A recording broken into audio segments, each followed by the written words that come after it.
Okay. Alrighty.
Okay. Hi, everyone. Can you hear me okay?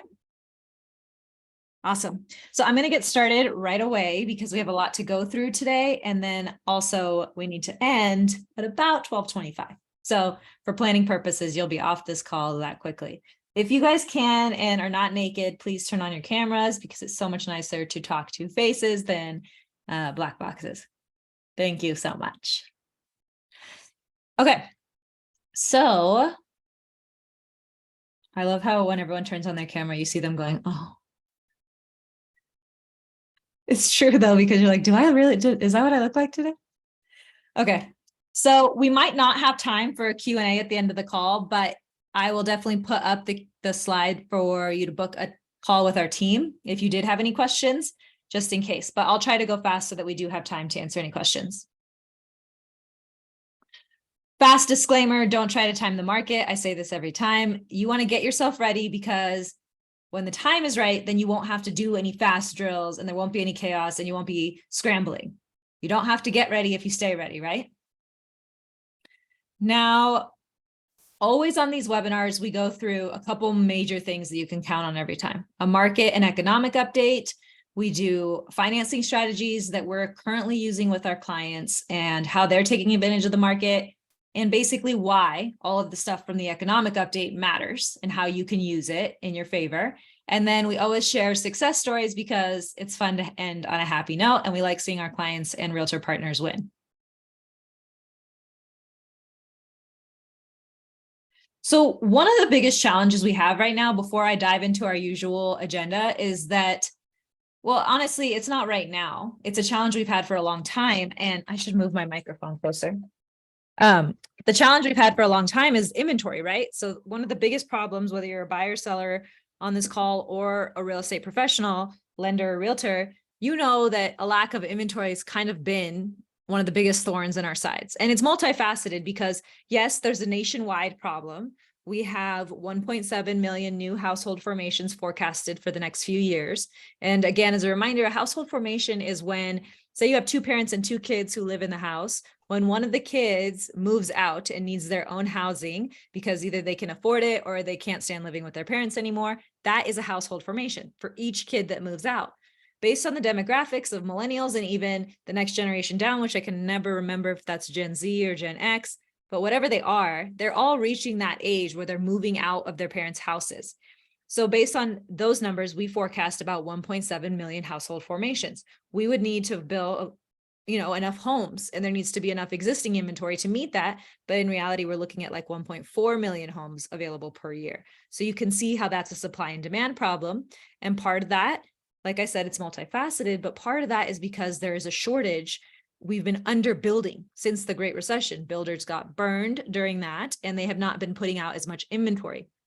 But it gets even more complicated from there. Locally, here in Reno, Nevada, it's different. The builders have built enough inventory. And that's why here locally, you see builders running huge incentives and buyers having a little bit more of an upper hand because Lennar, D.R. Horton, they have inventory that they're sitting on right now and want to move. So locally, our numbers are a little different than nationally, and it's important to get hyper local on this stuff. But the newest dynamic, both locally and nationwide with inventory that's a problem, is that a lot of homeowners are trapped in a home that they don't want to be in because of an interest rate that's magical. So I wanted to take this chance, use this webinar this time to highlight some of my friends' listings that are available. And I posted that realtors could send me their listings they wanted me to feature. I got very inundated with a lot of listings, but ones that I don't know that necessarily have to be featured, that probably as soon as they hit the market, they're going to go very quickly. So if I'm not shouting you out right now, it's not because I didn't like you. I know I specifically said I would only shout you out if I did like you. So I want to give that disclaimer. It's not because I don't like you. It's just that a lot of you sent me something that's coming on that I think is probably going to move actually quickly without any help without needing to be highlighted. But my friend Harmony had two off-market properties that'll be coming on soon. One is near the university and it's brand new, which is unique in that area because most of the homes up by the university are older. So that'll be an interesting one to keep your eye out for. You'll have to message her to get the address. She wouldn't let me share it. She does have another off-market deal up in Del Webb in Somerset, which is a 55 and over community, but that's 9260 Maplehurst Trail. I'm going to put her cell phone number as well as all the other agents who dropped these to me in the chat. My friend Megan has a really cool listing on Franktown Road, so I'll put her number in there. And then my friend Chino has a property coming soon in Sparks. I do think this one will go pretty quickly, so I'm going to put her number in the chat so you can message her and try to get the inside scoop on that before. But I just want to help you guys by creating inventory for you and keeping you in the loop so that you can feel like you're getting special treatment, basically. That's your reward for coming to my webinar. Okay, so let's get into the news. So last month, I ended my economic update telling you to watch the labor market. My exact words were, I've directed you to watch the labor market closely because it has remained remarkably, and by remarkably, I mean oddly, strong despite a year of very aggressive rate hikes. And it's probably the only remaining risk to housing. We know there's not going to be a housing crash based on a number of factors, but if people lose their jobs, that makes us want to think more about, will they be able to continue to make their mortgage payment, right? If the majority remains employed, able to make their mortgage payments, able to buy and sell real estate, we're pretty much out of the woods for this recession having a major impact on the real estate market. But I've also been pretty vocal about the fact that rates would come down in the near future. Like if you've been watching me closely and listening to me make a fool of myself predicting these things, I was saying that by summer rates would be in the 5s. Well, some would argue that June is summer. I don't know. I mean, maybe it is, maybe it's not. But I still think that rates will trend in a positive direction. But what if I'm dead wrong? Like here's some economic data that might point to me being dead wrong about rates cooling down. The jobs report came out on Friday showing 339,000 jobs added in May, but the unemployment number rose from 3.4% to 3.7%. It was literally described as the strangest jobs report in decades. I also saw an economist in quotes call it a nightmare report for the Fed. and that it had a little bit of flavor for everybody. Why would they call it a nightmare report for the Fed? Because everyone's hoping that the Fed's going to pump the brakes on any more rate hikes because there's a lot of economic uncertainty. But then they get this super strong jobs report. What does that do to what happens next week? So the strength in the labor market can give the Fed free rein to continue rate hikes this summer. And it still could be okay for mortgage interest rates, still might not mean that I was dead wrong, because mortgage rates are not the same as the Fed funds rate. The Fed funds rate is currently at 5.25. And we have to look at the economy kind of in a bigger picture before we should decide whether or not the Fed would hike rates. Of course, our decision has no impact on what they actually do, but let's walk through this. Let's pretend like we have a say in whether or not they hike rates next week.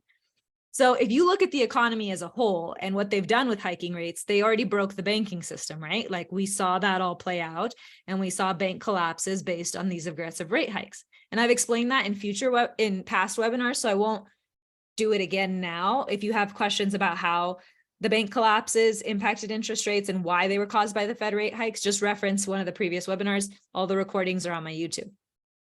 But whether or not they're going to do another 25 basis points next week, in my opinion, no, they shouldn't. But could they because the jobs report came out strong?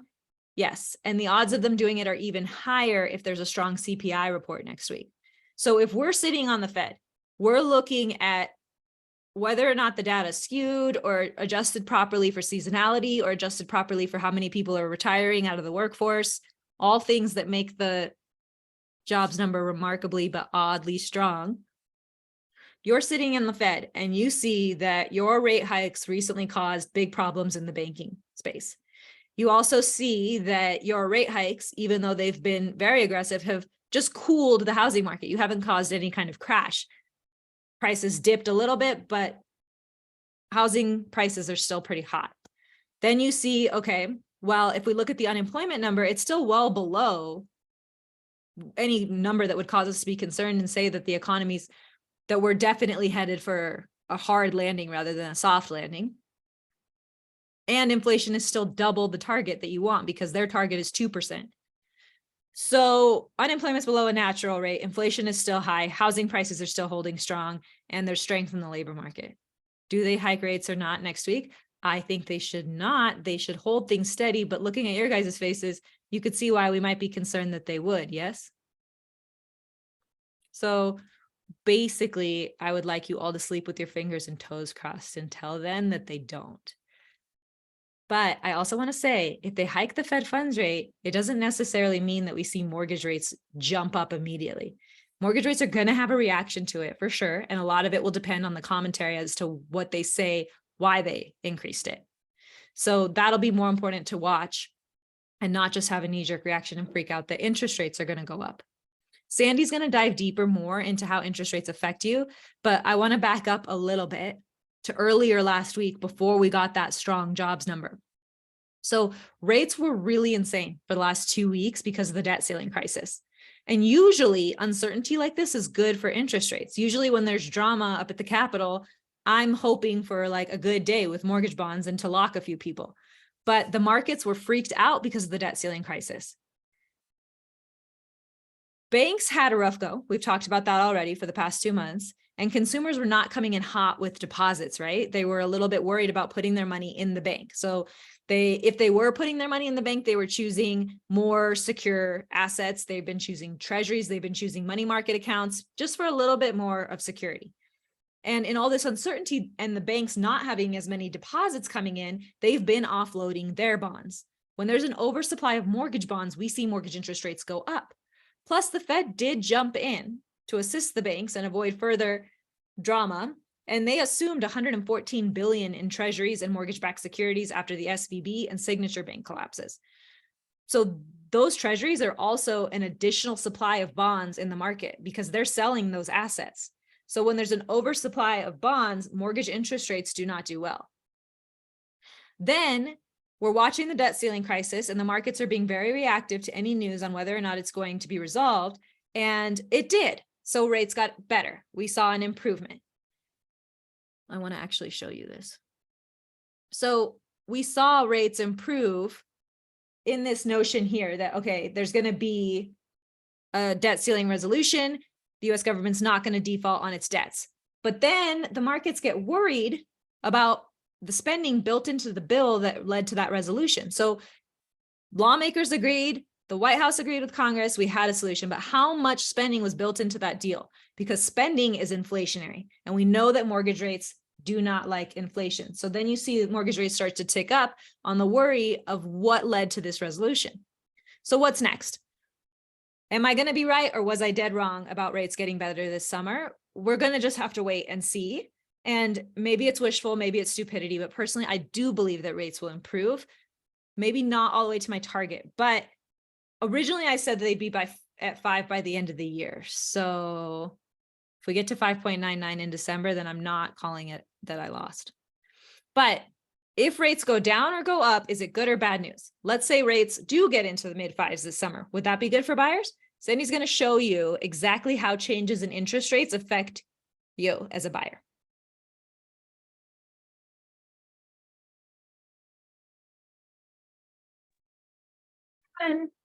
Okay, so yeah, Shivani shared about the market volatility we've seen. So I wanted to go over what that does to buying power. So I have these clients who are making about $90,000 a year, and they have some debts.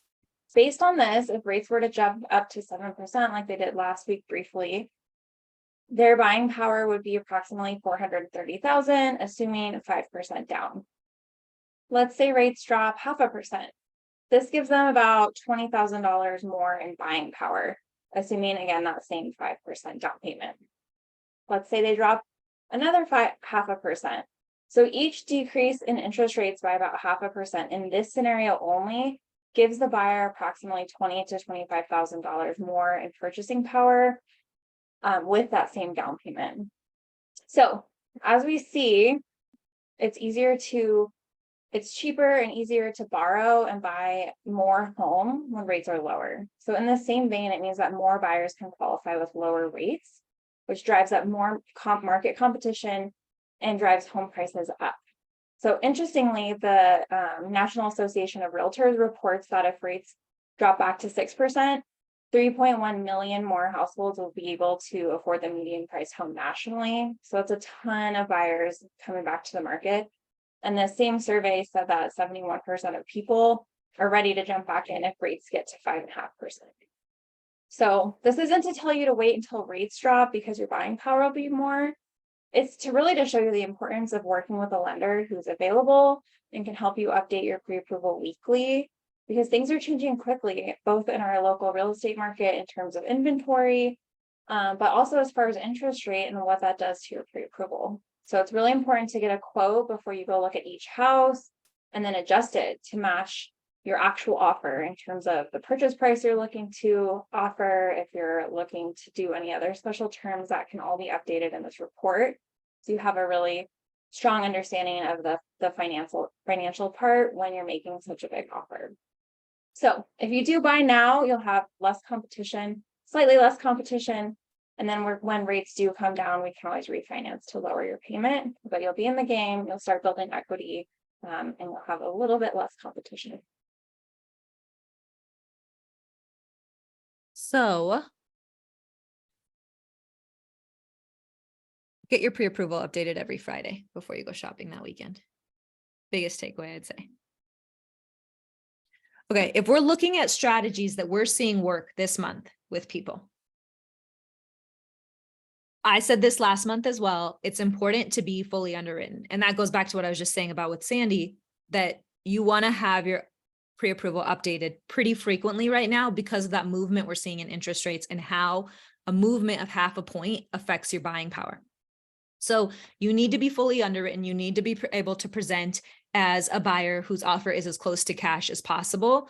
And we don't want you to be wasting time when you go to see the property. We want you to have already reviewed the numbers, already have looked at that mortgage report that Sandy was just sharing. We send that to each of our clients who's pre-approved for every property they're interested in. And we want you to use that to know psychologically when you're touring the house, how much it would cost you monthly to live there and how much it would cost you to close on it. That helps you make a much better decision based on our experience and in our opinion.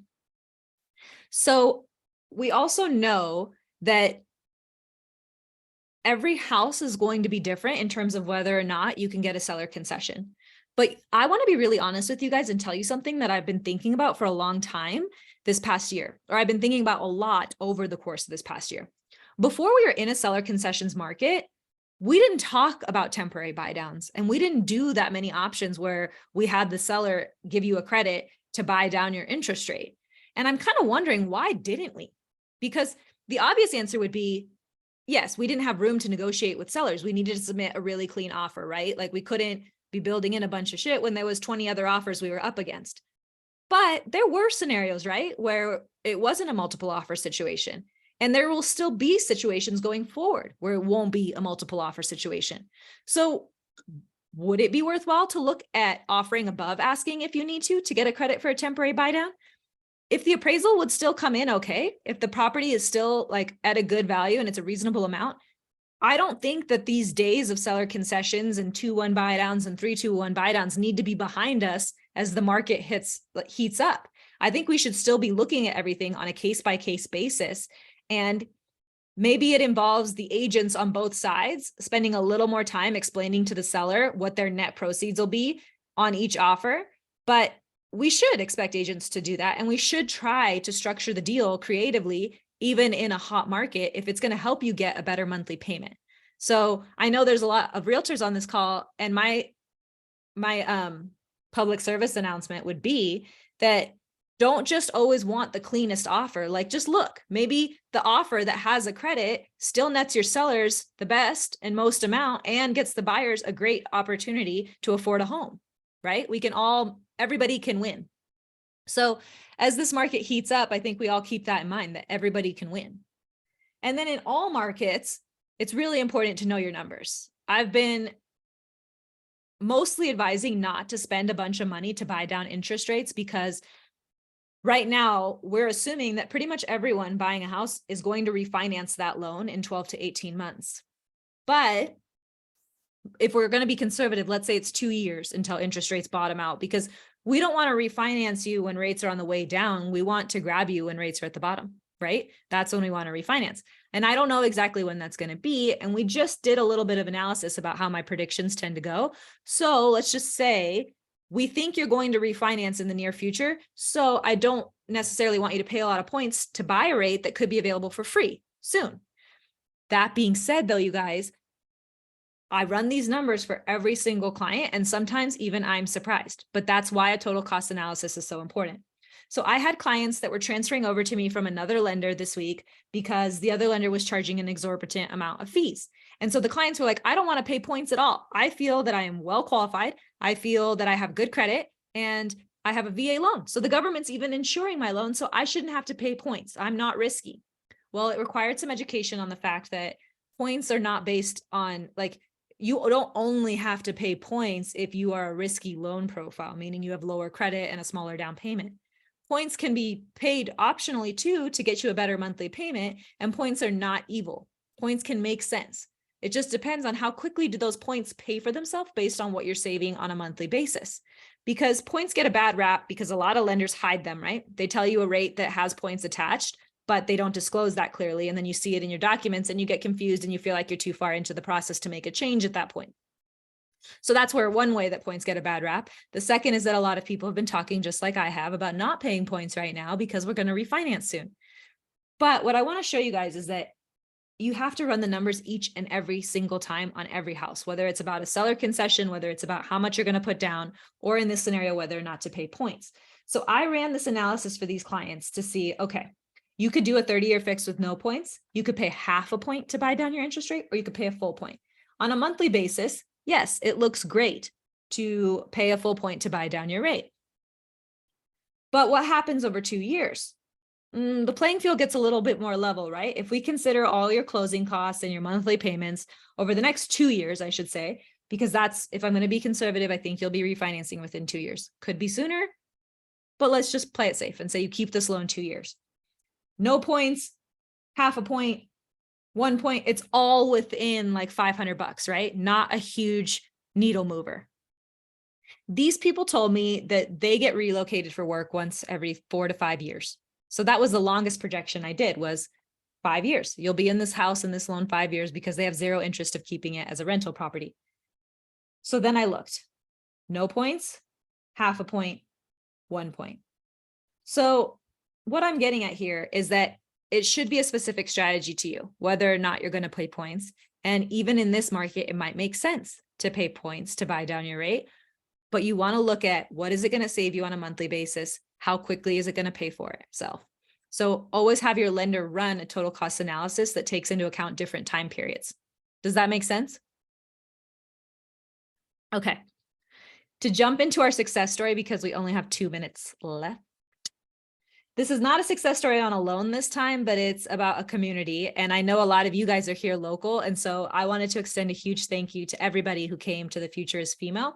It's a panel and a workshop that in a community that I've created to raise money for the Women and Children's Center of the Sierra. They're a really amazing local charity that helps empower women to get out of bad situations in Northern Nevada. And we raised $6,000 for them at the last event. So everybody who was a part of that, thank you for being there, and save the date for the next one, which is going to be on September 14th. We unfortunately don't have time for Q&A because we only have a minute left, but if you need to schedule time to chat with our team, whether you're a realtor, whether you're another lender, whether you're a borrower, use this QR code. You can make a meeting with us, and then you can answer your questions one-on-one. We're happy to take the time to do that. So thank you guys all for being here. Thank you for turning on your cameras, even if I forced you to, and following along with my wild economic predictions. It's fun, it's entertaining, and hopefully it's helpful for all of you in knowing how to navigate this real estate market. Bye. Bye, everyone.